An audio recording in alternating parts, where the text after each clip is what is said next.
اليوم وفي هذا الفيديو هذا غادي نقولك الحقيقة بلا زواق. بزاف ديال الحوايج اللي كيعيوك كيألموك كيضروك راك انت اللي كتسمح ليهم انهم يبقاو في حياتك. هلو جايز، نتمنى هذا الفيديو هذا يلقاكم في احسن الاحوال يا رب. مرحبا بكم في كليسة جديدة معنا، كليسة هادئة كنستافدو منها كنخرجو منها بافكار، ملخصات، كتب، بامور اللي كتعاوننا وغادي تزيد بينا القدام ان شاء الله. اليوم قررت أنني ما غاديش ندير فيديو على ملخص كتاب ولا على فكرة عامة غادي نناقشوها ونهضروا عليها، وما غاديش نختار كلمات منمقة ولا نهضر بطريقة اللي مرتبة. اليوم غادي غير نعاود لكم بلا فلتر وبلا تصنع 28 عام من حياتي، علمت فيهم بزاف ديال الحوايج. بعض المرات كتعلمهم بطريقة سهلة، بعض المرات كتعلمهم بطريقة صعيبة، ماشي حيت شي حد شرحهم ليا ولكن حيت عشتهم. كاين دروس اللي كون كان شي حد قالها لي بكري كنت غادي نوفر على راسي بزاف ديال الوقت، بزاف ديال الحيرة، وبزاف ديال الوجع اللي ما كانش ضروري، حيت بعض الاخطاء ماشي خاصك تعيشهم كاملين باش تفهمهم، ولكن حنا كنبغيو نتعلموهم بالطريقة اللي صعيبة. اول حاجة تعلمتها هي انني انا ماشي ضحية. كنت غير كنقلب على شي حاجة نعلق فيها الفشل ديالي، مرة الظروف، مرة الناس، مرة الحظ، ودائما كاين شي سبب خارجي اللي موجده ديجا باش ما نواجهش الحقيقة اللي ما كنتش باغية نعترف بها، هي انني انا كنت السبب. نعم، ماشي في كل شي ولكن بزاف ديال الحوايج اللي عايشاهم، الاختيارات اللي درت، الحوايج اللي قبلت والقرارات اللي هربت منها، كلهم كانوا كيبنيو نفس النتيجة. كنت عارفة أن بعض المرات أن هذا القرار غلط، ولكن درته وعاودت درته وعرفت النتيجة ومشيت فيها حتى للنهاية، ومن بعد كنقول شوف الظروف، شوف الناس، ولكن الحقيقة أن ما كان حتى واحد شدني من يدي وأجبرني أنني ندير داك الاختيار. وهذا الإدراك ماشي سهل حيت كيحيد منك داك الدور ديال الضحية اللي كان كيريحك، ولكن في المقابل كيعطيك حاجة أهم، وهي المسؤولية والقدرة أنك تبدل. حيت ملي كتفهم أنك كنتي السبب كتفهم حتى أنك تقدر تكون الحل. خليني نقولها لك كما هي، أنا ما بقيتش كنتوقع من الناس، ماشي حيت تبدلت عليهم ولا حيت وليت قاصحة ولكن حيت ما بغيتش نتصدم، حيت كل مرة كترفع فيها التوقعات كتصدم كتر. كنت كنظن واحد الحاجة بسيطة، حيت انا كنحس حتى هما غادي يحسوا، حيت انا كنحترم حتى هما غادي يحترموا، حيت انا كنوقف مع الناس حتى هما غادي يوقفوا معايا. ولكن الواقع ماشي هو هذا، ماشي حيت الناس خايبين، ولكن حيت كل واحد كيشوف الحياة من الزاوية ديالو. كل واحد عنده تجاربه وعنده أولوياته، وماشي ضروري يعاملك كيف ما كتعامله. وهذه كانت صدمة بالنسبة لي، ولكن كانت حتى حرية، حيت ملي نحبس التوقعات حبس معها الإحباط، التفكير الزائد، وداك السؤال ديال علاش دار هكا. ودابا كنعطي ولكن ما كنتسناش المقابل بنفس الطريقة. كنعامل الناس مزيان حيت هذه هي أنا وهذه هي طبيعتي، ماشي حيت كنتسنى نفس الشي يرجع ليا. وهنا جاتني واحد الراحة اللي ما كنتش متوقعها اصلا انني غادي نحسها ملي غادي نتخلى على توقعات. نقطة أخرى اللي هي المشاعر.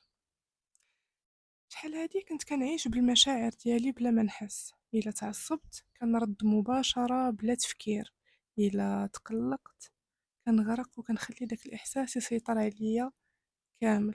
وكنت كنظن أن هذا هو العادي وهذه هي الطبيعة، ولكن في الحقيقة كنت غير كنخلي المشاعر ديالي هي اللي تسوقني.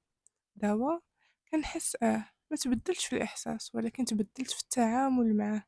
كنوقف شوية وكنعطي لراسي واحد المسافة صغيرة، وكنسول سؤال اللي هو بسيط: واش هادشي يستاهل فعلا هاد الطاقة كاملة؟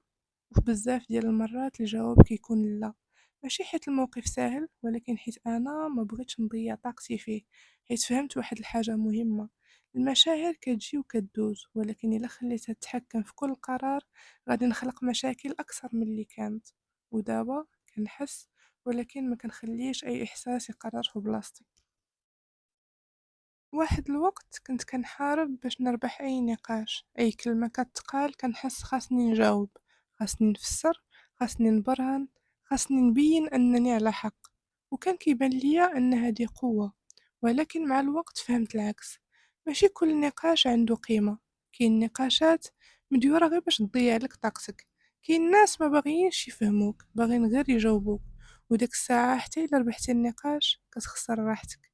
ودابا كنشوف النقاش وكنسول راسي واش هادشي غادي يبدل شي حاجة، واش هاد الشخص بعدا باغي يفهم ولا غير كيعاند. الا كان الجواب لا كنخرج بهدوء، بلا شرح، بلا تبرير، حيت تعلمت ماشي كل معركة خاصك تحارب فيها، وماشي كل كلمة خاصك تجاوب عليها. واهم حاجة تعلمتها هي ان مشاعر الانسان مقدسة، ماشي غير كلام كيتقال ولكن حقيقة، حيت كلمة وحدة تقدر ترفع الإنسان وتقدر حتى تكسرو من الداخل. وحنا بعض المرات كنقولو كلام بلا ما نفكرو فيه، بلا ما نحسو بثقلو على الشخص اللي قدامنا، كنبقاو نقولو ان راها غير كلمة، راه غير كنت كنضحك معاه، ماشي قصدي انني نجرحو. ولكن الحقيقة المشاعر ما كتعرفش النية، كتعرف غير الاثر. وكاين ناس كيضحكوا قدامك ولكن من الداخل راهم تكسروا غير بشي كلمة بسيطة. وكاين اللي كيبقى هاز الحمل ديال ديك الكلمة شهور، يمكن حتى سنين. ومن هنا تعلمت انني خاصني نراقب كلامي، تصرفاتي، وحتى الطريقة اللي كنعبر بها، ماشي باش نكون مثالي ولكن باش ما نكونش سبب في جرح ديال شي واحد، حيت داكشي اللي ما نبغيش لراسي ما خاصنيش نديرو لغيري. بسيطة ولكن عندها أثر كبير. والقوة الحقيقية ماشي أنك تقدر ترد ولا تجرح، ولكن أنك تختار تكون إنسان كيحافظ على مشاعر الآخرين. نقدر نقول واخا ما يديروش نفس الشي معاك، من المهم أنك تحافظ على الحدود ديالك، الحاجة اللي كتألمك تكون صريح مع راسك، تقولها بطريقة مباشرة أن هاد الهضرة هادي ما بغيتش نسمعها. ولكن أنك تكون كتراعي الناس فهادي واحد الحاجة اللي مهمة بزاف صراحة، أنك تعلمها، أنك تراقب كلامك، تصرفاتك. حيتاش الهشاشة النفس ولا الدفاع النفسي ماشي كاملين عندنا فحال فحال، كاين واحد اللي تعيا ما تقولو ما يأثرش فيه حيتاش حاط واحد الدفاع، ما الهضرة ديالك ما كتأثرش فيه، ولكن واحد آخر هش نفسيا، كلمة بسيطة تقدر أنها تأذيه، تقدر أنها تجرح. فما نستهنوش بالقوة ديال الكلمات، حيتاش بعض المرات كلمة منك تقدر أنها تصنع اليوم ديال شي واحد، تقدر أنها تهرسو من الداخل. دابا الحياة متبدلاتش بزاف، مازال كاين ضغط، مازال كاين مشاكل، ومازال كاين ناس كيف ما هما، ولكن أنا تبدلت، طريقة تفكيري تبدلات، طريقة رد الفعل ديالي تبدلات، وطريقة اختياراتي حتى هي تبدلات. وهذا الشيء هو اللي دار الفرق، ماشي حيت ولات الحياة أسهل، ولكن حيت أنا وليت كنعرف كيفاش نتعامل معاها. ويمكن هذا هو الفرق الحقيقي، ماشي تبدل العالم ديالك، ولكن تبدل الطريقة اللي كتعيش بيها في هذا العالم.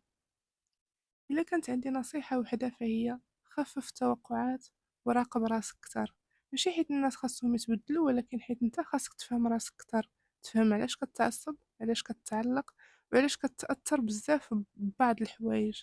حيت منين كتولي واعي بهاد التفاصيل الصغيرة كتحبس تلوم كلشي وكتبدا تغير بصح، شوية بشوية، بلا ضغط، وبلا ما تحاول تكون مثالي، غير حاول كل نهار تكون واعي أكثر من البارح، تكون صريح مع راسك كتر. حيت التغيير الحقيقي ما كيجيش دفعة واحدة، كيجي من هاد اللحظات الصغيرة اللي كتقرر فيها تبدل شي حاجة ولو كانت بسيطة. ويمكن هاد القرار الصغير هو اللي غادي يبدل حياتك كاملة مع الوقت. إلا وصلتي حتى لهنا فشكرا لك من القلب. بصح هادشي كيعني ليا بزاف، حيت عارف ان الوقت ديالك مهم واختارتي دوزو معايا في هاد الفيديو.